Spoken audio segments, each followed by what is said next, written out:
Hi. ഒരു കാര്യം പറഞ്ഞോട്ടെ. വിവാഹമോതിരം എന്തുകൊണ്ടാണ് ഈ വിരലിൽ ഇടുന്നതെന്ന് ചിന്തിച്ചിട്ടുണ്ടോ? ഞാൻ ചിന്തിച്ചിട്ടുണ്ട്. ഞാനിങ്ങനെ അതിനെക്കുറിച്ച് എന്താണ് കാരണം, ഈ വിരലിലാണ് വിവാഹമോതിരം സാധാരണ അണിയുന്നത്, എന്തുകൊണ്ടാണ് ഈ വിരലിൽ നമ്മൾ പ്രിഫർ ചെയ്യുന്നതെന്ന് ഞാൻ ചിന്തിച്ചിട്ടുണ്ട്. അങ്ങനെ ചിന്തിച്ച് നടക്കുന്ന സാഹചര്യത്തിലാണ് ഞാൻ എവിടെയോ ഏതോ ഒരു ബുക്ക് വായിക്കാനിടയായി. അപ്പോൾ ആ ബുക്കിൽ എഴുതിയിരുന്ന പ്രതിപാദിച്ചിരുന്നൊരു പോയിന്റ് ഉണ്ട്. ഈ ചൈനക്കാരുടെ കണ്ടുപിടുത്തം ചൈനക്കാരുടെ വിശദീകരണം, വിവാഹമോതിരം എന്തുകൊണ്ടാണ് ഈ വിരലിൽ അണിയുന്നത് എന്നുള്ള ഒരു വിശദീകരണം ഞാനതിൽ കാണുവാനിടയായി. അതെന്നെ വല്ലാതെ സ്ട്രൈക്ക് ചെയ്തു, വല്ലാതെ സ്വാധീനിച്ചു. അപ്പം അതെന്താണെന്ന് ഇപ്പോൾ ഞാനത് പറയാൻ പോവുകയാണ്. നമ്മുടെ രണ്ട് കൈകൾ ഇങ്ങനെ എടുക്കുക. എടുത്തിട്ട് ഈ സെൻട്രൽ വിരലുണ്ട്, നടുക്കത്തെ വിരൽ പതുക്കെ മടക്കി ചേർത്തു പിടിക്കുക. മനസ്സിലായല്ലോ? നടുക്കത്തെ വിരൽ പതുക്കെ മടക്കി ചേർത്ത് പിടിക്കുക.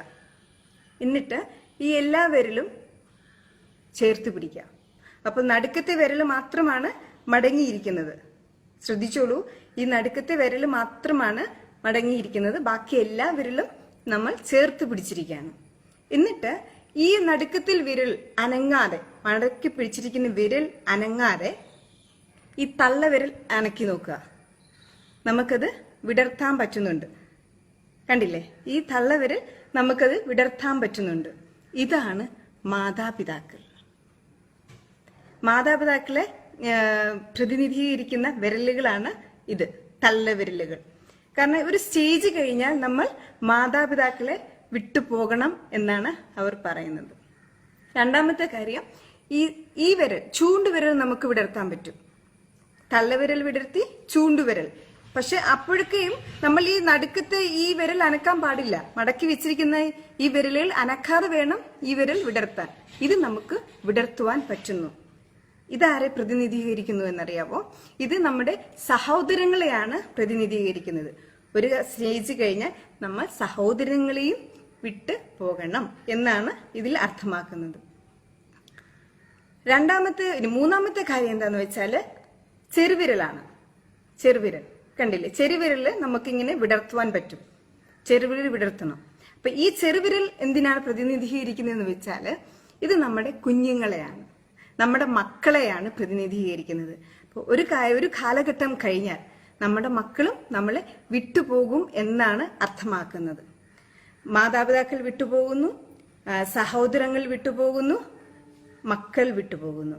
ഇനിയൊന്ന്, ഈ വിരൽ അണിഞ്ഞ വിവാഹമോതിരം അണിഞ്ഞ ഈ വിരൽ ഒന്ന് അകറ്റി നോക്കിയേ.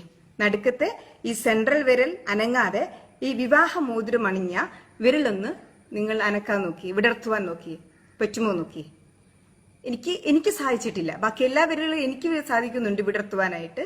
പക്ഷേ ഇതെനിക്ക് വിടർത്തുവാൻ ഒട്ടും പറ്റുന്നില്ല, ഒട്ടും സാധിക്കുന്നില്ല. മനസ്സിലായില്ലേ? കണ്ട, എനിക്ക് പറ്റുന്നില്ല. അപ്പൊ അത് നമ്മൾ വിടർത്താൻ നോക്കുമ്പോ ഇത് നടുക്കത്തെ സെൻട്രൽ വിരൽ വിടർന്നു പോകുന്നു. അപ്പൊ ഇതാണ് ചൈനക്കാർ പറയുന്നത്, ഒരിക്കലും നമ്മൾ പിരിയേണ്ടവരല്ല, ഭാര്യ ഭർത്താക്കന്മാര് പിരിയേണ്ടവരല്ല എന്ന് അർത്ഥമാക്കുകയാണ് അവര്. അതുകൊണ്ടാണ് അവര് ഈ വിരലില് വിവാഹമോതിരം അണിയുന്നത് എന്നാണ് അവർ കൊടുക്കുന്ന മറുപടി. ആരെങ്കിലും ചോദിച്ചാൽ അവർ കൊടുക്കുന്ന വിശദീകരണം. എനിക്കിത് വളരെ ഇത് തോന്നി, ഒരു ക്യൂരിയോസിറ്റി തോന്നി. ഇപ്പോൾ തന്നെ നിങ്ങൾക്ക് തോന്നുന്നില്ലേ ഒരു ക്യൂരിയോസിറ്റി? ഇപ്പോൾ തന്നെ നിങ്ങൾ ഒന്ന് ചെയ്തു നോക്കാനൊരു ശ്രമം തോന്നുന്നു ഇല്ലേ? ഒന്ന് ട്രൈ ചെയ്ത് നോക്കിക്കോളൂ. അപ്പൊ എനിക്ക് പറയാനുള്ളത് എന്താണെന്നറിയാവോ? ഇപ്പൊ ഒരുപാട് വിവാഹമോചനങ്ങൾ നടക്കുകയാണ്. ഇപ്പോ ഒരുപാട് പ്രശ്നങ്ങൾ കുടുംബജീവിതത്തിൽ നടക്കുകയാണ്. പക്ഷെ ഇതിനൊക്കെ നമ്മളൊന്ന് മനസ്സിലാക്കേണ്ട ഒരു കാര്യമുണ്ട്. മരണം വരെയും നമ്മോടൊപ്പം ഉള്ളത് മക്കളോ സഹോദരങ്ങളോ അപ്പനോ അമ്മയല്ല, എൻ്റെ ഭർത്താവാണ് എൻ്റെ കൂടെ എനിക്കുള്ളത്, എൻ്റെ ഭാര്യയാണ് എൻ്റെ ഒപ്പം എനിക്കുള്ളത്. മരണം വരെയും എൻ്റെ കൂട്ടായിട്ട്, എൻ്റെ കാവൽക്കാരനായിട്ട്, എൻ്റെ കാവൽക്കാരിയായിട്ട് അവളാണ് അല്ലെങ്കിൽ അവനാണ് കൂടെയുള്ളത്. ആ ബോധ്യമാണ് നമ്മളിൽ ആദ്യം ക്രിയേറ്റ് ചെയ്യേണ്ടത്.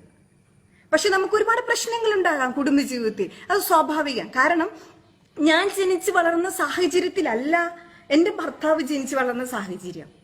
അതല്ല എങ്കിൽ എൻ്റെ ഭർത്താവ് ജനിച്ചു വളർന്ന സാഹചര്യത്തിലല്ല ഞാൻ ജനിച്ചു വളർന്നത്.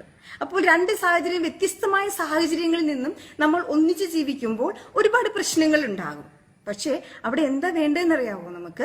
നമുക്ക് ക്ഷമിക്കാനുള്ള കഴിവും വിട്ടുകൊടുക്കാനുള്ള കഴിവും. പലപ്പോഴും നമ്മൾ ചെറിയ പ്രശ്നങ്ങൾ വരുമ്പോൾ വിട്ടുകൊടുക്കുമ്പോൾ നമ്മൾ എന്താ ചിന്തിക്കുക?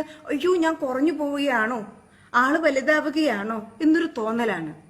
അതൊക്കെ വൃത്തികെട്ട കോംപ്ലക്സ് ആണ് നമ്മൾ വിട്ടുകൊടുക്കുമ്പോൾ അല്ലെങ്കിൽ നമ്മളൊന്ന് ക്ഷമിക്കുമ്പോൾ നമ്മൾ തോക്കുകയല്ല ചെയ്യുന്നത്, നമ്മൾ ജയിക്കുകയാണ് ചെയ്യുന്നത്. കാരണം നമ്മളല്ലേ ജീവിക്കേണ്ടത്. ആരെങ്കിലും വന്ന് നമ്മുടെ ജീവിതത്തിൽ ഇടപെടുന്നുണ്ടോ? ഇല്ല. ഭാര്യയും ഭർത്താവുമാണ് ജീവിക്കുന്നത്. അപ്പൊ ആ രണ്ടുപേർക്കിടയിൽ ആരെങ്കിലും ഒന്ന് വിട്ടുകൊടുത്താല്, ആരെങ്കിലും ഒന്ന് തോറ്റു കൊടുത്താല് ജീവിതം സ്വർഗമാകും. അത് മനസ്സിലാക്കാതെയാണ് നമ്മുടെ ചീപ്പ് കോംപ്ലക്സ് എടുത്ത് മുറുകെ പിടിച്ചുകൊണ്ട് നിൽക്കുന്നത്.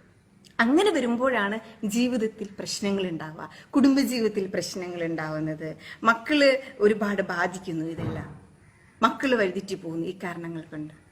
പക്ഷെ നമ്മളത് മനസ്സിലാക്കി മുന്നോട്ട് പോവുകയാണെങ്കിൽ, വിട്ടു കൊടുത്ത് ജീവിതത്തിൽ ഒരു ക്ഷമയോടുകൂടി ജീവിതത്തെ തിരിച്ചറിഞ്ഞ് ഭർത്താവിന്റെ കുറവുകളെ അല്ലെങ്കിൽ ഭാര്യയുടെ കുറവുകളെ തിരിച്ചറിഞ്ഞ് മുന്നോട്ട് പോവുകയാണെങ്കിൽ നല്ലൊരു കുടുംബജീവിതം